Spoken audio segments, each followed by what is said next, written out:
안경이 아무리 좋아도 제 눈에 안경이라는 말도 있는데 내 눈 상태가 그때 불과 2달 전에 안경 맞췄는데 아주 딱 맞더라고요. 근데 지금은 흐리흐리해서 이 안경이 변했나, 별로 좋은 걸 안 사서 싼 거여서 이랬나, 그게 아니잖아요. 제 눈 상태가 어떠느냐에 따라 다르죠. 하나님의 말씀이 시간 우리에게 성령의 역사가 내려도 내 상태가 어떠느냐가 중요한 거죠.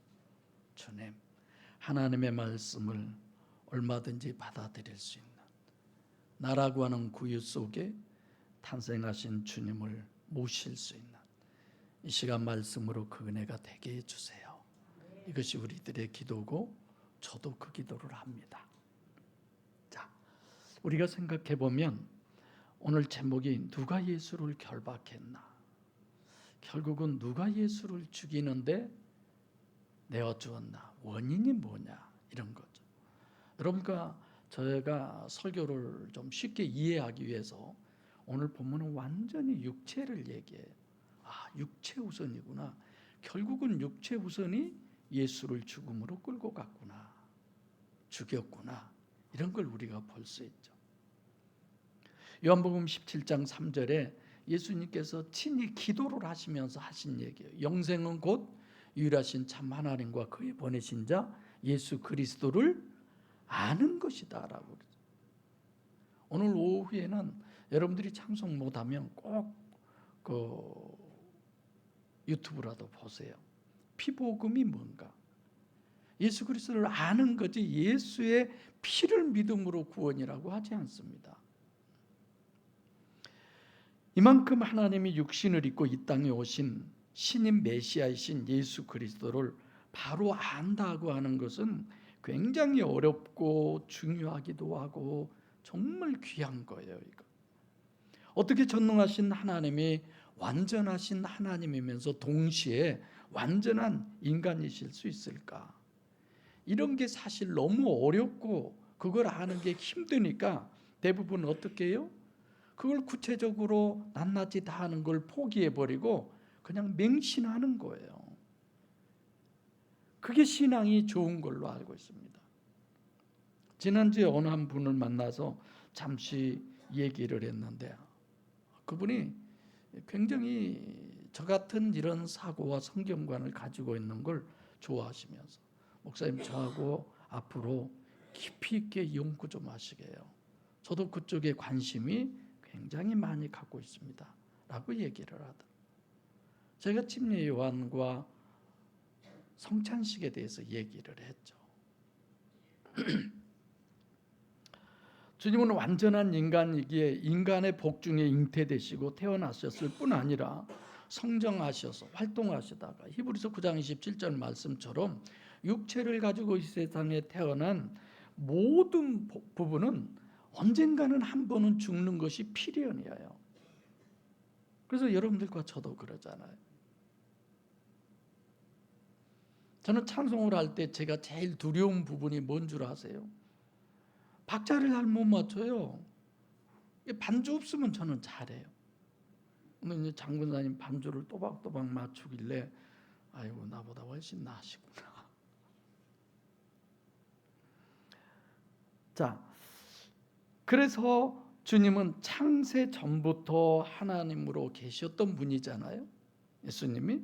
자, 그래서 창세 전부터 계획하고 성경 전체가 그것을 증거하는 것, 그대로 육신을 입고 그분이 이 세상에 오셨습니다. 이 땅에 오시는 것도 요한복음 1장 18절에 전지전능하신 하나님임에도 불구하고 육신을 입고 이 땅에 와서 살 수 있는 기회를 몇 번으로 하셨다고요? 딱 한 번. 독생하신 하나님. 오시는 것도 신비한 문제예요. 창세전부터 수천 년 전에 계속 계시하신 그분이라면 이 땅에 오셔서 3,000년을 살다가 돌아가셔도 너무 짧고 이해가 되지 않는데 겨우 몇 년 사셨어요? 33년. 더군다나 여러분과 저를 구원하러 오신 주님이 실제로 사역을 하신, 그 구원 사역을 하신 건 몇 년이에요? 3년, 또 더해서는 3년 반, 이 정도밖에 안 되잖아요. 이것을 올바로 이해하고 안다는 건 정말 기적에 가까울 것 같아요. 그런다고 해서 우리가 막연하게 맹신할 수는 없잖아요. 생각해 보면 내가 주님에 대해서, 저도 역시 마찬가지, 내가 주님에 대해서 얼마나 알고 있을까?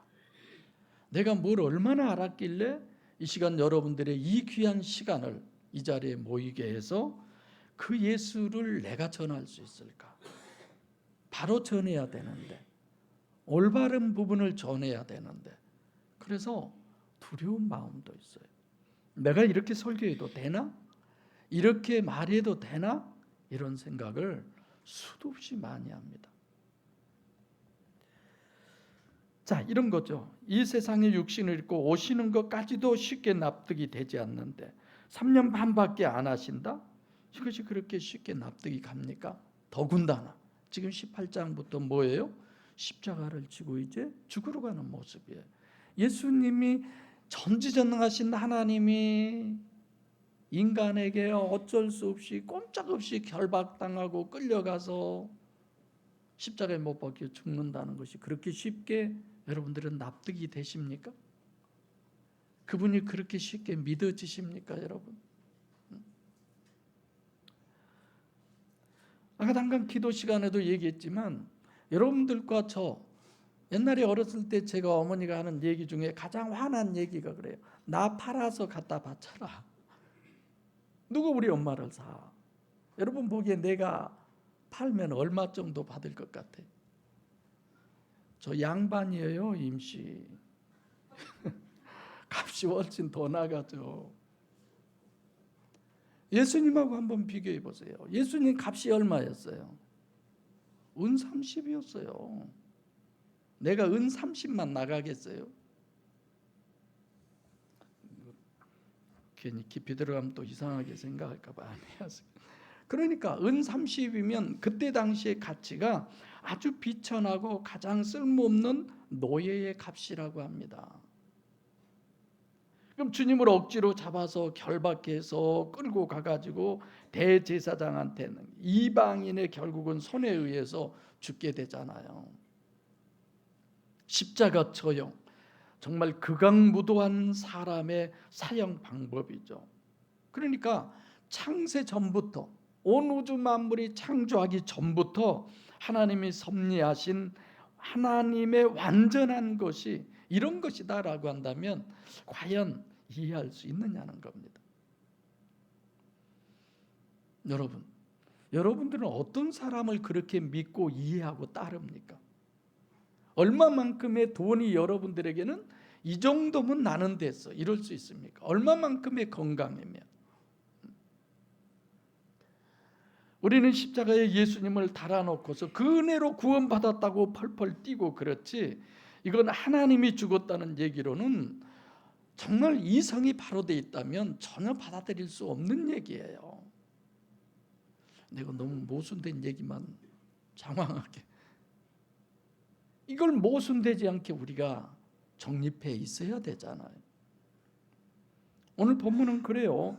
유사일의 전무후무한 그야말로 신비요, 의문이요, 미스테리의 총체적인 이 성육신하신 신인 메시아의 마지막 길입니다. 그걸 우리가 보고 이 마지막 길을 통해서 우리에게 하나님은 뭘 얘기하시느냐, 이걸 우리가 발견해야죠. 이제는 더 이상 아무것도 자유롭게 할 수 없으니까 완전히 끝난 거예요. 그래서 본문을 해석할 때 우리가 절대로 중요한 것은 먼저는 완전한 부동불변의 하나님이다. 어떤 부분이 있어도 이 부분을 확고하게 우리가 알고 있어야 합니다. 그리고 그걸 늘 정당한 의문이라고 제가 얘기하는데, 하나님께서는 이렇게 주의를 환기시키려고 총체적으로 고민하고 생각하시느라고 의도적으로 모든 부분을 모순되게 해놨어요.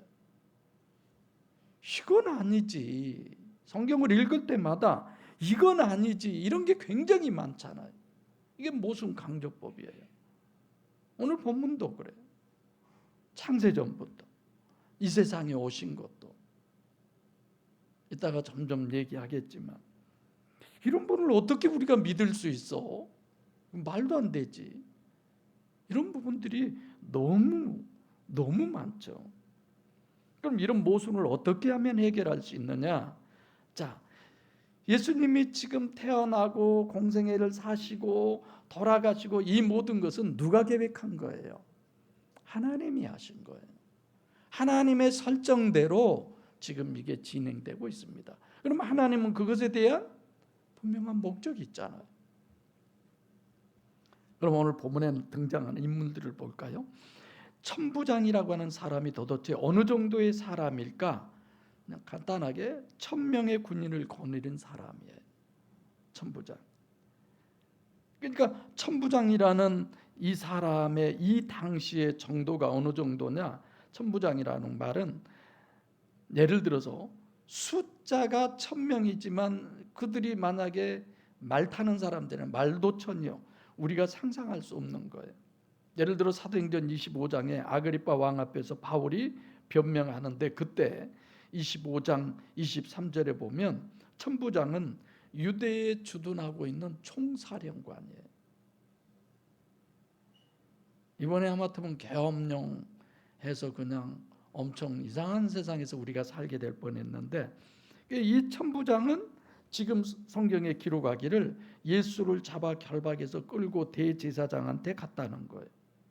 본문에 의하면 천부장은 대제사장의 하속이죠. 그럼 누가 더 높아요? 대제사장이.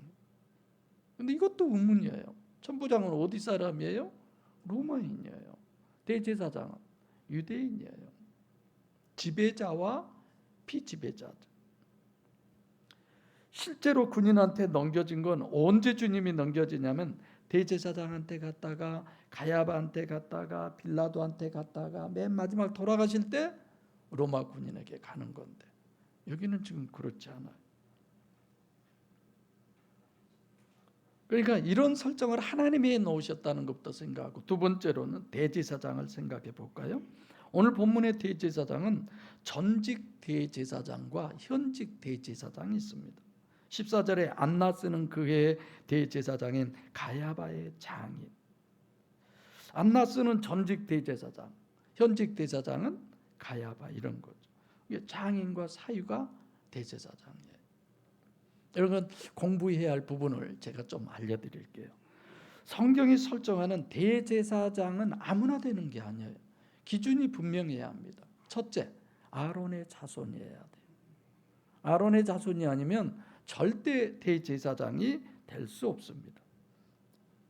그리고 두 번째로는 대제사장은 늙어 죽을 때까지 대제사장이에요. 종신제예요, 이거. 그러니까 그런다면 전직과 현직이 있을 수 있어요, 없어요? 없어요. 근데 본문에는 있어요. 대제사장은 단수해야 합니다. 둘이 있을 수가 없죠. 근데 있을 수 있는 부분은 이런 거예요. 부자지간에 그래요.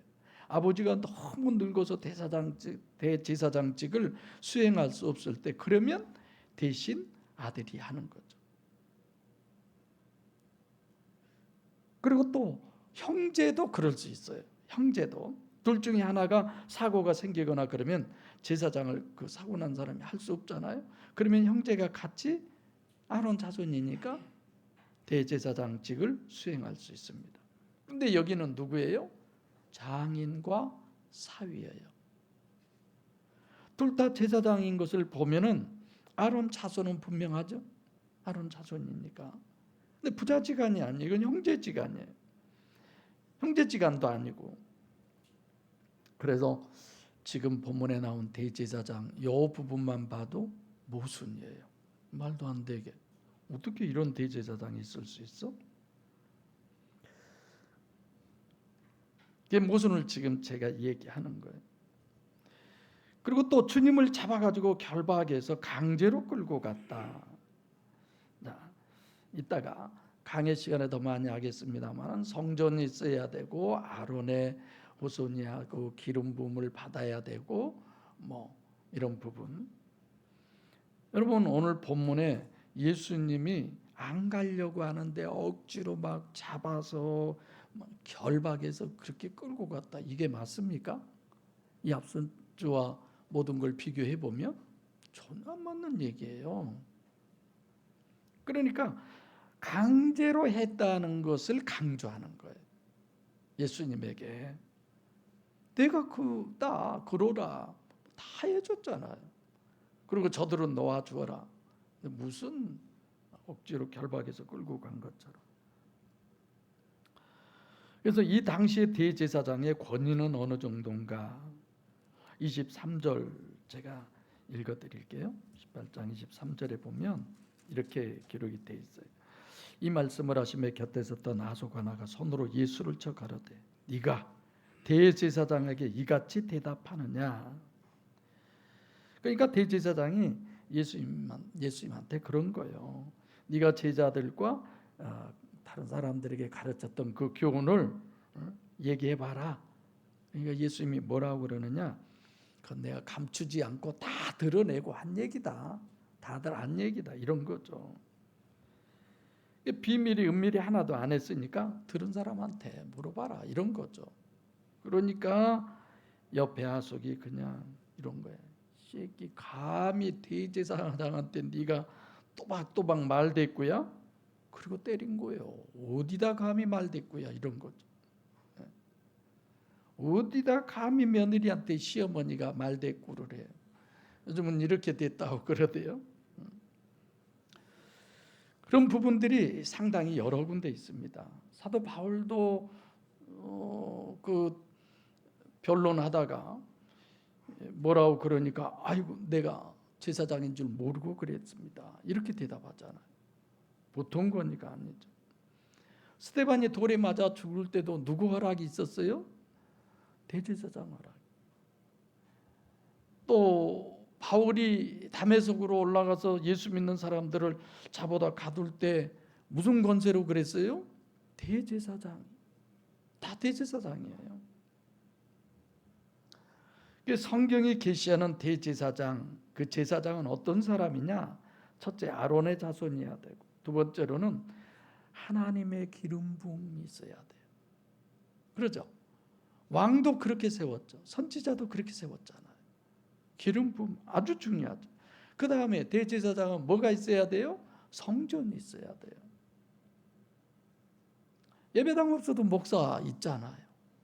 뭐 얼마든지. 이 대제사장은 어느 정도로 권위가 대단하냐? 민수기 16장 17장에 보면 고라 자손들이 모세와 아론에게 거역을 합니다. 그러니까 늘 대들죠.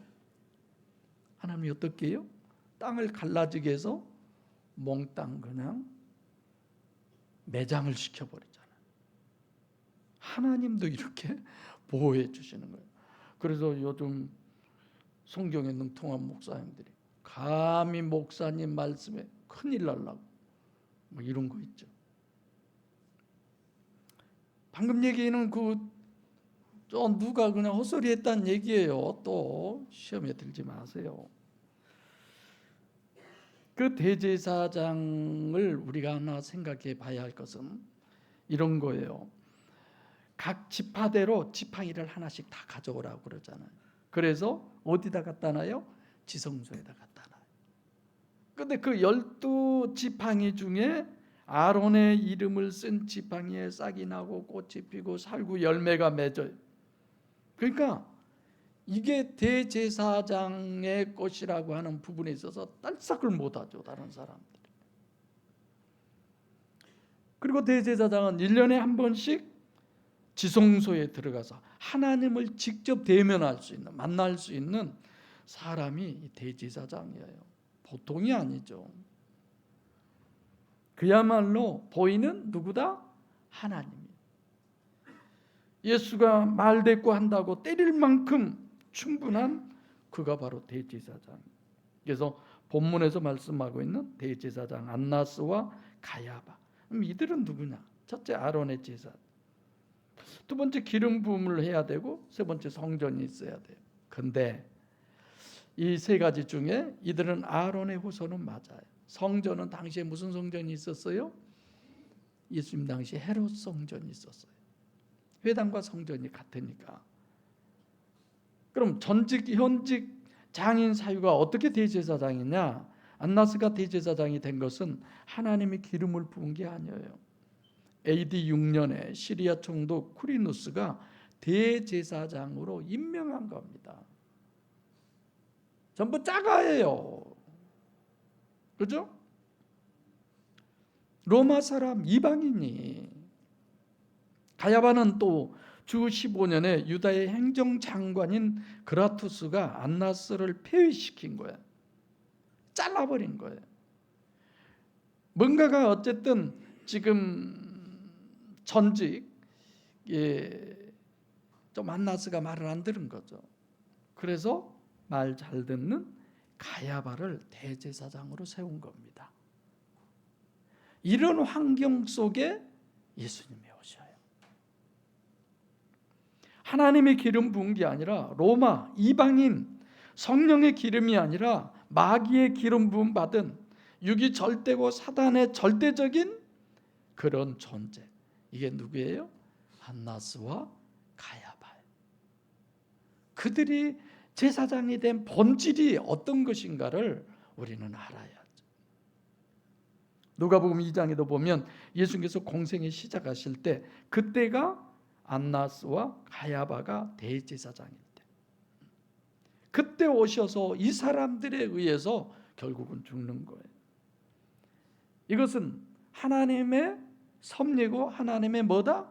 설정이에요. 하나님이 해놓은 교과서대로. 또 하나 생각할 것은 고린도서 11장 16절에 대제사장은 겉보기에는 하나님이야. 실제는 뭐예요? 마귀예요. 복음서의 대제사장이 등장은 뭐 할 때만 등장해요? 예수님을 죽일 때만 등장해요. 심각한 거죠. 그래서 안나스와 가야바 대제사장하고 누구하고 비교를 해요? 본문은 예수님하고 비교를 해요. 예수님도 대제사장이잖아요. 히브리서의 증거로.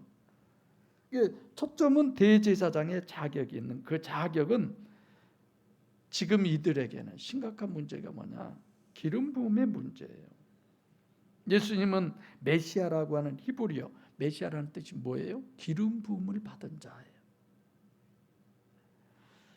우리는 자꾸 예수님을 메시아로 아시지만 실제로 대제사장도 메시아예요. 기름 부음 받았으니까. 다윗도 마찬가지. 사도행전 16장 13절에 사무엘이 뿔에다가 기름을 담아가지고 이새의 집에 가서 뭘 부어라? 기름을 부으라는 거예요. 그래서 목사 안수 받을 때 뭘 해요? 목사님들이 안수를 하는 거야. 의미적으로 하나님의 기름 부음을 만인 앞에 공포하는 겁니다. 이 사람은 하나님의 기름 부음을 받았습니다. 여러분들 다 보셨죠? 그래서 다윗에게 기름을 부었기 때문에 다윗이 왕이 되는 거예요. 그렇죠? 또 선지자예요. 열왕기상 19장 하나님께서 엘리야에게 너 가서 엘리사에게 기름을 부어 너를 대신한 선지자를 세워라. 그래서 엘리야가 기름을 취해가지고 갔습니까? 기름 부은 적 없어요. 안 부었어요. 그럼 뭐예요? 결국은 겉옷을 벗어 던지잖아요. 그 겉옷을 받잖아요. 기름 부음. 자, 이렇게 기름 부음을 받은 아론 자손, 다윗도 유다 왕, 선지자도 메시아 이런 건데 예수님이 이 세 가지를 다 가졌어요. 제사장, 왕, 선지자. 여러분들과 저도 다 마찬가지.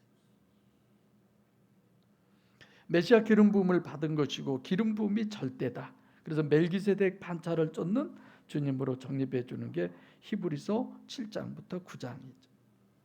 자, 강의 시간에 구체적으로 하겠습니다. 그래서 첫째는 멜기세덱은 아론의 후손이고 창세기 14장에 등장해요. 두 번째로는 왜 주님이 메시아냐? 시편 110편 1절로 7절에 다윗의 고백, 내 주 옆에 계신 주. 다윗이 예수님을 주라고 그러잖아요. 그러니까 멜기세덱 대제사장인 주님의 성전. 그럼 주님이 성전은 어디? 헤롯 성전일까요? 어디예요? 천국 성전이죠. 예수님. 그러니까 메시아는 육은 전혀 아니고 영만이에요. 이게 메시아의 실제 주체입니다. 이런 부분을 우리가 생각을 하면서 궁극적으로 대제사장으로 정립해 주는 신임 메시아의 전체적 결론적으로는 뭘 완전하게 지금 끝장내려고 하느냐, 이런 걸 얘기해요. 자, 첫째는 이중체라는 거예요. 신임 메시아가 단일체가 아니다라는. 단일체면 예수의 피, 보혈의 피로 구원이에요. 그것이 아니에요. 예수님은 뭐다? 이중체다. 여러분들과 저도 이중체. 이 몸이 다가 아니잖아요. 대제사장도 아론 자손만으로 대제사장이 되는 게 아니라 하나님의 기름 부음이 있어야 돼요. 그럼 그 기름이 물질의 기름이냐? 엘리야와 엘리사 제가 방금 얘기했잖아요. 겉옷을 벗어서 던지는 게. 기름은 물질 기름을 얘기하지 않습니다. 그리고 두 번째로는 이 대제사장은 주체가 대제사장 자신일까요? 천부장일까요? 천부장이에요. 보기에는 대제사장인데 실제로는 천부장의 로마의 꼭두각시예요. 허구예요, 허구. 실제로는 마귀예요. 대제사장이 보기에는 대단하지만 살아계신 하나님이 한 것 같은데 주체는 사람들이 다 그래요. 보이는 그 예수가 진짜 하나님으로 생각해요. 그 안에 계신 호 예수는 생각도 없어요. 이게 문제잖아요. 여러분들도 저도 인간의 정체성이 뭐냐 이거예요. 육이 내가 아니라 이 육체 속에 들어있는 영, 그것이 나다라고 하는 것을 우리는 알고 그것의 영원한 삶을 지향해 가는 거잖아요. 하나님을 믿어서 희구희원 잘 하셔서 이 세상에서 부귀영화를 누리고 육체로서 만사형통한 삶을 사는 것이 하나님을 믿는 본질이 아니라 내 영이 어떤 삶을 살아야 되는, 내 영의 궁극적인 목적이 뭐냐, 이게 가장 중요한 거죠.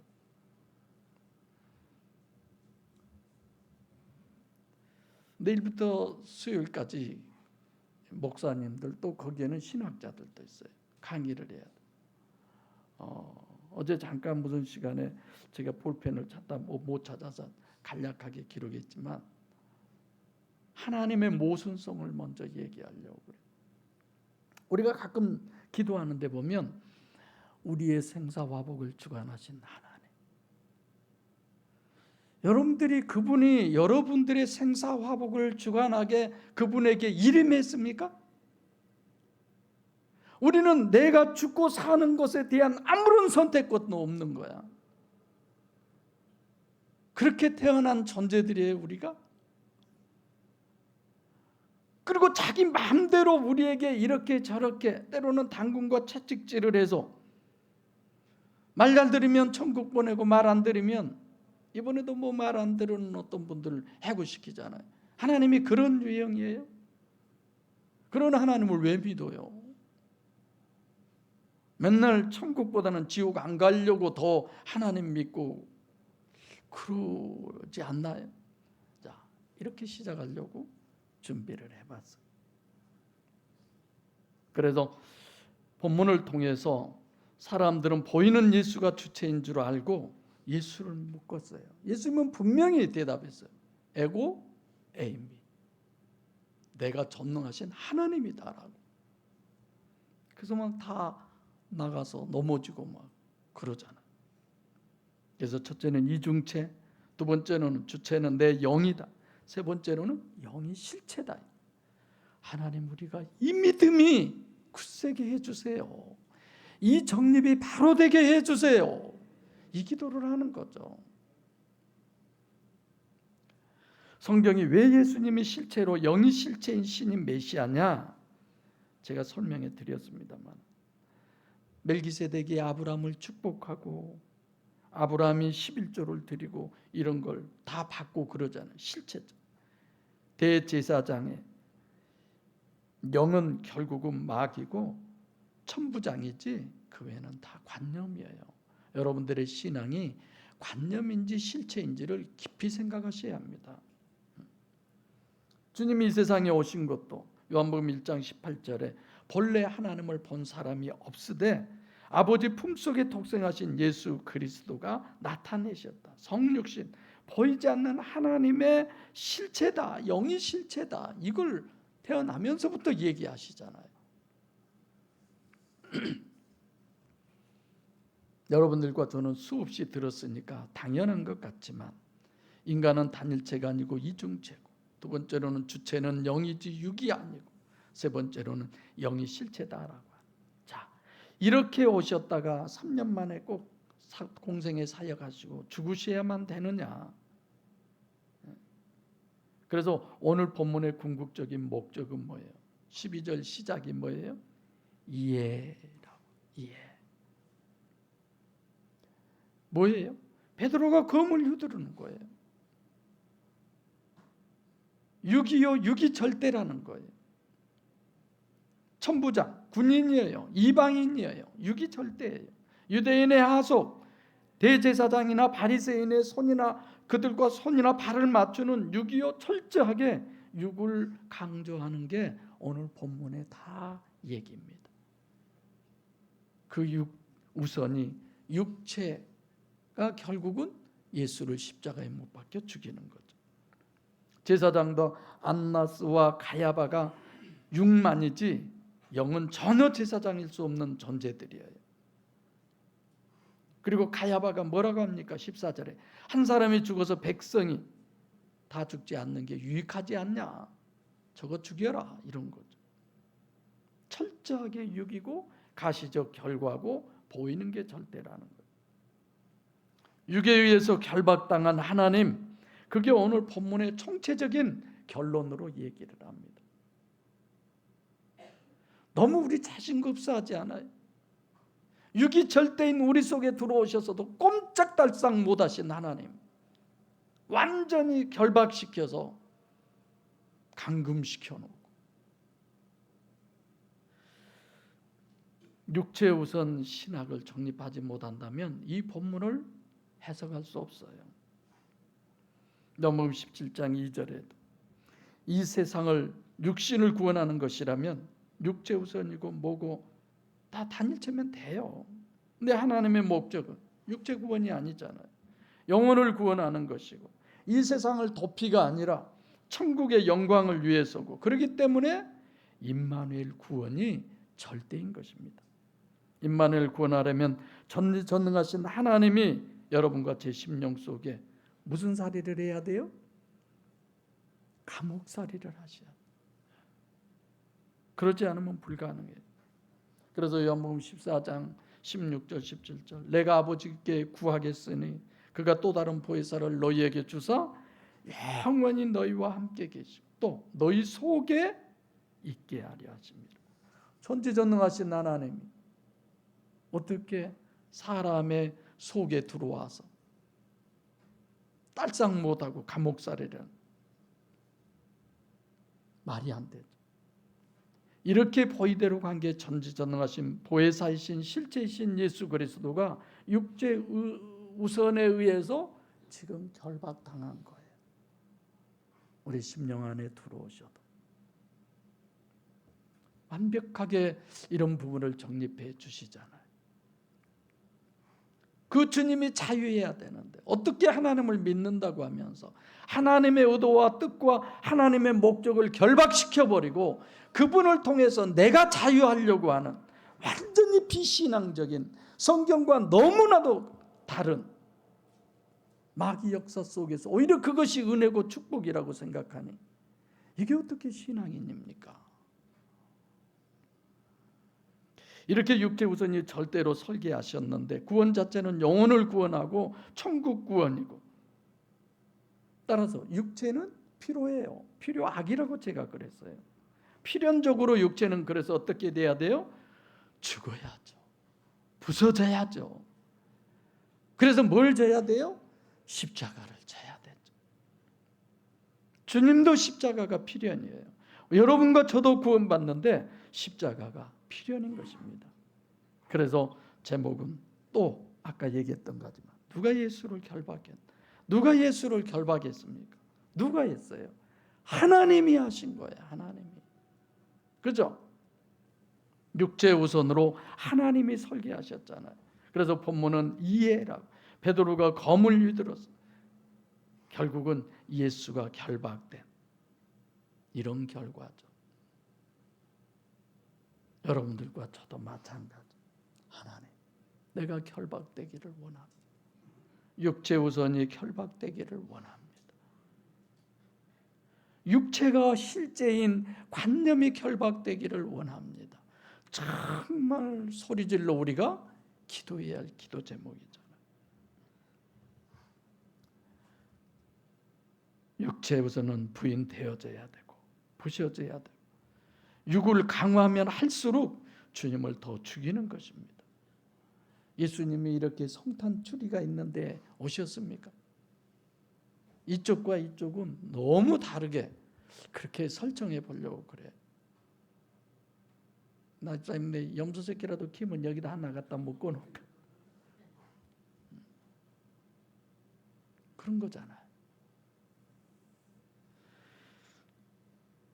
육체 우선이 강하면 강할수록 베드로의 칼이 빛나면 빛날수록 예수는 더 죽는 거예요. 왜 꼭 육체를 부인해야 되느냐? 보혜사 성령이 주님이 내 안에 임마누엘 하시는 것은 내가 인격적으로 영접해 드려야지 침입할 수가 없어요. 왜? 육체가 강하기 때문에. 육체 우선이어서.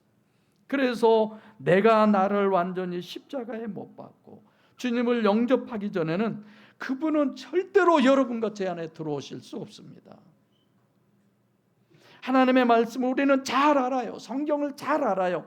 하지만 나는 이렇게 살 거야. 육체 우선적으로 살 거야. 돈이 중요해. 건강이 중요해. 인간관계가 중요해. 예배보다 그것이 더 나아. 하나님 믿는 사람 아닙니다. 창세전부터 하나님은 다 이렇게 설정하시고 모든 성경의 역사에 의해서 오늘을 준비하신 거예요. 그리고 유언으로 이걸 우리에게 얘기합니다. 육체 우선이 나를 이렇게 십자가에 죽인다. 너 육체 우선이지만 그걸 십자가에 못 박고 그걸 부인하고 영 우선이 되라고 얘기합니다. 인간은 이중체지 단일체가 아닙니다. 인간의 주체는 영이지 육이 아닙니다. 영은 실제지 관념이 아닙니다. 보이는 것은 전혀 보잘것없는 육신이고 예수님 육체 안에 실제로 성령이 계시는 그 예수 그리스도. 여러분과 저는 예수를 믿음으로 육신의 것들을 부인하시고 주님처럼 오직 삼위일체 하나님으로 그분이 우리 심령 안에 들어오셔서 실체적인 주체와 주인이 되게 하셔서 하나님의 능력으로 이 세상과 육신을 승리하시고 천국의 영광을 누리는 우리 모두가 되시기를 소원합니다. 기도하겠습니다.